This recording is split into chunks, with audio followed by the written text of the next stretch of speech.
If you want to change keyboard language on a Nothing Phone 3, first of all, we can go to Settings. Next, we're going to scroll all the way down, and then we want to go to System.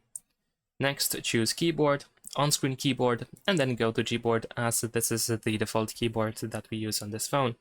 We're going to go to Languages over here. You should be able to find the first language that you have on your phone. You can press Add Keyboard in order to add another language. So let's say we're gonna choose, I don't know, like Polish, for example. You can also toggle multilingual typing, and you can also change the layout over here, and then press down in the bottom right corner.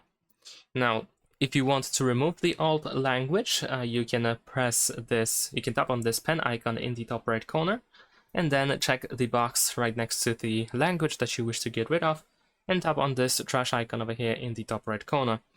Besides that, you can also change the order of these languages, and if you want to, you can of course keep multiple languages added to the keyboard, and if you do so, if you want to change the language, then you should be able to find this globe icon that you can see highlighted right now. So you can tap over here in order to change the language of the keyboard.